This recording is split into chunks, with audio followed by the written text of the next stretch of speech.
ಎಲ್ರಿಗೂ ನಮಸ್ಕಾರ. Welcome back to Smita Hosadurga YouTube channel. ನಾನಿವತ್ತು ಒಂದು ಸಿಂಪಲ್ ಆಗಿರೋ ರೆಸಿಪಿ ಮಾಡ್ತಾ ಇದ್ದೀನಿ. ರಾತ್ರಿ ಊಟಕ್ಕೆ ಏನಾದರೂ ಲೈಟ್ ಫುಡ್ ಬೇಕು ಅಥವಾ ಸಿಂಪಲ್ ಆಗಿರೋ ಫುಡ್ ಬೇಕು ಅಂದರೆ ಒಂದ್ಸರಿ ಈ ರೀತಿ ಪಾಲಕ್ ದಾಲ್ ಕಿಚಡಿನ ಟ್ರೈ ಮಾಡಿ ನೋಡಿ. ತುಂಬಾ ಚೆನ್ನಾಗಿರುತ್ತೆ, ಕ್ವಿಕ್ಕಾಗಿ ಮಾಡ್ಕೊಳ್ಬೋದು ಮತ್ತು ಅಷ್ಟೇ ಹೆಲ್ದಿಯಾಗಿ ಟೇಸ್ಟಿಯಾಗಿ ಕೂಡ ಇರುತ್ತೆ. ಈ ವಿಡಿಯೋನ ಕೊನೆವರೆಗೂ ಎಲ್ಲೂ ಕೂಡ ಸ್ಕಿಪ್ ಮಾಡಿದೆ ನೋಡಿ. ಹಾಗೆ ಲೇಟ್ ಮಾಡೋದು ಬೇಡ, ಬನ್ನಿ ವಿಡಿಯೋನ ಸ್ಟಾರ್ಟ್ ಮಾಡೋಣ.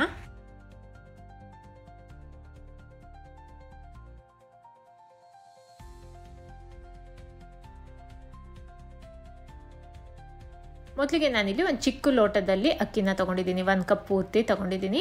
ಹಾಗೆ ಇದಕ್ಕೆ ಒಂದು 1/4 ಕಪ್ಪಿನಷ್ಟು ಹೆಸರು ಬೇಳೆನ ತೊಗೊಂಡಿದ್ದೀನಿ. ಹಾಗೆ ಒಂದು 1/4 ಕಪ್ಪಿನಷ್ಟು ಮಸೂರ್ ದಾಲ್ನ ತೊಗೊಂಡಿದ್ದೀನಿ. ಮಸೂರ್ ದಾಲ್ ಬಂದು ಆಪ್ಷನಲ್ಲು, ಬೇಕಿದ್ರೆ ಹಾಕ್ಕೊಳ್ಳಿ, ಇಲ್ಲಾಂದರೆ ಸ್ಕಿಪ್ ಮಾಡ್ಬೋದು. ಹಾಗೆ ಅರ್ಧ ಕಪ್ಪಷ್ಟು ತೊಗರಿ ಬೇಳೆನ ತೊಗೊಂಡಿದ್ದೀನಿ. ಇವಾಗ ಇದೆಲ್ಲದನ್ನು ಒಂದ್ಸರಿ ನೀರಲ್ಲಿ ಚೆನ್ನಾಗಿ ತೊಳ್ಕೊಳ್ಳೋಣ. ಅಕ್ಕಿ ಬೇಳೆನ ಚೆನ್ನಾಗಿ ತೊಳ್ಕೊಳ್ಳೋಣ. ನಾವು ಬೇಳೆ ಎಲ್ಲ ಹಾಕಿ ಮಾಡೋದ್ರಿಂದ ಪ್ರೋಟೀನ್ ಕೂಡ ಚೆನ್ನಾಗಿ ಸಿಗುತ್ತೆ, ಹೆಲ್ದಿಯಾಗಿರುತ್ತೆ. ಸೊ ಇವಾಗ ಇದಕ್ಕೆ ಬೇರೆ ನೀರನ್ನು ಸೇರಿಸ್ತಾ ಇದ್ದೀನಿ. ನಾನಿಲ್ಲಿ 2 ಲೋಟ ನೀರನ್ನು ಸೇರಿಸ್ಕೊಳ್ತಾ ಇದ್ದೀನಿ. ಬೇಳೆ ಮತ್ತು ಅಕ್ಕಿ ಬೇಯಲಿಕ್ಕೆ ಎಷ್ಟು ಬೇಕೋ ಅಷ್ಟು ನೀರು ಹಾಕ್ಕೊಳ್ಳೋಣ. ಆಮೇಲೆ ಬೇಕಾದ್ರೆ ಕನ್ಸಿಸ್ಟೆನ್ಸಿ ನೋಡಿಕೊಂಡು ಸೇರಿಸ್ಕೊಂಡ್ರಾಯ್ತು. ಇದಕ್ಕೊಂದು ಅರ್ಧ ಚಮಚ ಅರಿಶಿನದ ಪುಡಿನ ಹಾಕಿ ಒಂದ್ಸರಿ ಎಲ್ಲದನ್ನು ಮಿಕ್ಸ್ ಮಾಡಿ ಕುಕ್ಕರ್ ಲಿಡ್ನ ಕ್ಲೋಸ್ ಮಾಡಿ ಒಂದು 4 ವಿಸಲ್ ಕೂಗಿಸ್ಕೊಳ್ಬೇಕು. ಪೂರ್ತಿಯಾಗಿ ಮೆತ್ತಗೆ ಬೇಯಬೇಕು, ಸಾಫ್ಟಾಗಿ ಬೇಯಬೇಕು ಅಕ್ಕಿ ಬೇಳೆ ಎಲ್ಲ. 4 ವಿಸಲ್ ಆದ ನಂತರ ತೋರಿಸ್ತಾ ಇದ್ದೀನಿ ನೋಡಿ, ಇಲ್ಲಿ ಸಾಫ್ಟಾಗಿ ಬೆಂದಿದೆ. ಒಂದ್ಸರಿ ಇದನ್ನು ಸೌಟಲ್ಲೇ ಮಸ್ಕೊಂಡು ಬಿಡೋಣ ಈ ರೀತಿ. ಇವಾಗ ಇದು ಮಸ್ಕೊಂಡಿದ್ದೀನಿ. ಇದನ್ನು ಸೈಡಲ್ಲಿ ಇಟ್ಕೊಂಡ್ಬಿಟ್ಟು ಒಗ್ಗರಣೆ ಮಾಡ್ಕೊಳ್ಳೋಣ. ಒಂದು ಪಾತ್ರೆಯಲ್ಲಿ 2 ಚಮಚ ಎಣ್ಣೆ ಹಾಕ್ಕೊಳ್ತಾ ಇದ್ದೀನಿ. ಹಾಗೆ 1 ಚಮಚ ತುಪ್ಪನ ಸೇರಿಸ್ಕೊಳ್ತಾ ಇದ್ದೀನಿ. ಕಿಚಡಿಗೆ ತುಪ್ಪ ಇದ್ದರೆ ಟೇಸ್ಟ್ ಚೆನ್ನಾಗಿ ಅನಿಸುತ್ತೆ, ಹಾಗಾಗಿ ಹಾಕ್ಕೊಳ್ತಾ ಇದ್ದೀನಿ. ಬೇಕಿದ್ರೆ ಹಾಕ್ಕೊಳ್ಬೋದು, ಇಲ್ಲಾಂದರೆ ಸ್ಕಿಪ್ ಮಾಡ್ಬೋದು. ಇಲ್ಲಾಂದರೆ ಬರೀ ತುಪ್ಪದಲ್ಲಿ ಕೂಡ ಒಗ್ಗರಣೆ ಮಾಡ್ಕೊಳ್ಬೋದು ಎಣ್ಣೆ ಬದಲು. ಸೊ ಈ ಎಣ್ಣೆ ತುಪ್ಪ ಬಿಸಿಯಾದ ನಂತರ ಅರ್ಧ ಚಮಚ ಸಾಸಿವೆ, ಅರ್ಧ ಚಮಚ ಜೀರಿಗೆನ ಹಾಕ್ಕೊಳ್ತಾ ಇದ್ದೀನಿ. ಅದೆರಡು ಸಿಡಿದ ನಂತರ 1-2 ಚಿಟಿಕೆಯಷ್ಟು ಹಿಂಗನ್ನು ಸೇರಿಸ್ಕೊಂಡು ಒಂದು 5-6 ಗೋಡಂಬಿನ ಕಟ್ ಮಾಡ್ಕೊಂಡು ಹಾಕ್ಕೊಳ್ತಾ ಇದ್ದೀನಿ.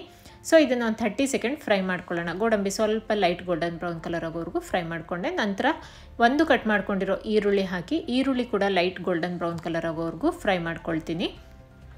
ಹಾಗೆ ನಾನಿಲ್ಲಿ 2 ಚಿಕ್ಕದಾಗಿ ಕಟ್ ಮಾಡ್ಕೊಂಡಿರೋ ಟೊಮೊಟೊ ಹಣ್ಣನ್ನು ತೊಗೊಂಡಿದ್ದೀನಿ. ಟೊಮೊಟೊ ಕೂಡ ಸಾಫ್ಟ್ ಆಗೋವರೆಗೂ ಬೇಯಿಸ್ಕೊಳ್ತೀನಿ. ಮಕ್ಳಿಗೆ ಕೂಡ ಮಾಡ್ಕೊಡ್ಬೋದು, ತುಂಬ ಹೆಲ್ದಿಯಾಗಿರೋದ್ರಿಂದ ಮತ್ತು ಬೇಳೆ ಅಕ್ಕಿ ಎಲ್ಲ ಹಾಕಿರೋದ್ರಿಂದ ತುಂಬ ಚೆನ್ನಾಗಿರುತ್ತೆ. ಮಕ್ಕಳು ಕೂಡ ಇಷ್ಟಪಟ್ಟುಬಿಟ್ಟೆ ತಿಂತಾರೆ. ಸೊ ಇವಾಗ ಟೊಮೊಟೊ ಎಲ್ಲ ಸಾಫ್ಟ್ ಆಗಿದೆ. ನಂತರ ರುಚಿಗೆ ಉಪ್ಪನ್ನ ಹಾಕ್ಕೊಳ್ತಾ ಇದ್ದೀನಿ. ಒಂದು ಅರ್ಧ ಚಮಚ ಖಾರದ ಪುಡಿನ ಹಾಕ್ಕೊಳ್ತಾ ಇದ್ದೀನಿ. ಮಕ್ಳಿಗೆ ಕೊಡೋದಾದರೆ ಸ್ವಲ್ಪ ಖಾರನ ಕಡಿಮೆ ಮಾಡ್ಕೊಳ್ಬೋದು. ನೀವು ಚಿಕ್ಕ ಮಕ್ಳಿಗೆ ಕೂಡ ಕೊಡ್ಬೋದು. ಆವಾಗ ಖಾರ ಉಪ್ಪು ಎಲ್ಲ ಸ್ವಲ್ಪ ಕಡಿಮೆ ಮಾಡಿಕೊಂಡ್ರೆ ಬೇಳೆ ಅಕ್ಕಿನ ಹಾಕಿ ಸೊಪ್ಪು ಹಾಕಿ ಕೊಡೋದ್ರಿಂದ ಮಕ್ಕಳಿಗೂ ಕೂಡ ತುಂಬಾ ಒಳ್ಳೆಯದು, ಚಿಕ್ಕ ಮಕ್ಕಳಿಗೆಲ್ಲ. ಸೊ ಇದೆಲ್ಲದನ್ನು ಮಸಾಲನ ನಾನು 1-2 ನಿಮಿಷ ಫ್ರೈ ಮಾಡ್ಕೊಂಡಿದ್ದೀನಿ, ಹಸಿ ಸ್ಮೆಲ್ ಹೋಗೋವರೆಗೂ. ನಂತರ 1 ಕಟ್ಟಷ್ಟು ಪಾಲಕ್ ಸೊಪ್ಪನ್ನು ತೊಳೆದ್ಬಿಟ್ಟು ಚಿಕ್ಕದಾಗಿ ಕಟ್ ಮಾಡಿಕೊಂಡು ಹಾಕ್ಕೊಳ್ತಾ ಇದ್ದೀನಿ. ಸೊ ಇವಾಗ ಎಲ್ಲದನ್ನು ಒಂದ್ಸರಿ ಚೆನ್ನಾಗಿ ಮಿಕ್ಸ್ ಮಾಡ್ಕೊಳ್ಳೋಣ.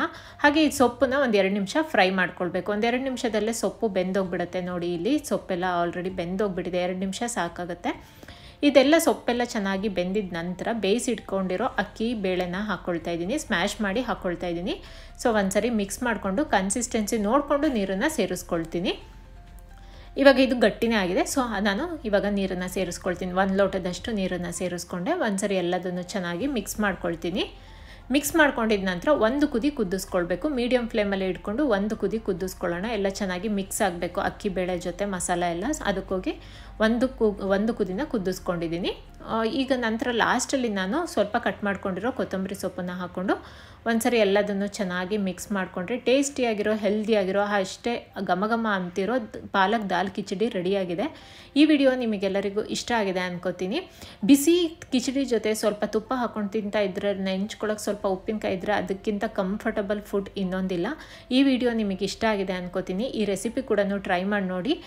ಹಾಗೆ ಯಾರೆಲ್ಲ ನನ್ನ ಚಾನಲ್ನ ಹೊಸದಾಗಿ ನೋಡ್ತಾ ಇದ್ದೀರೋ ಅವರೆಲ್ಲ ಈಗಲೇ ಹೋಗಿ ಸಬ್ಸ್ಕ್ರೈಬ್ ಮಾಡಿ, ಪಕ್ಕದಲ್ಲಿರೋ ಅಂಥ ಬೆಲ್ ಐಕಾನ್ನ ಪ್ರೆಸ್ ಮಾಡಿ. ಯಾವಾಗಲೂ ಹೀಗೆ ಸಪೋರ್ಟ್ ಮಾಡ್ತಾ ಇರಿ. And thank you for watching.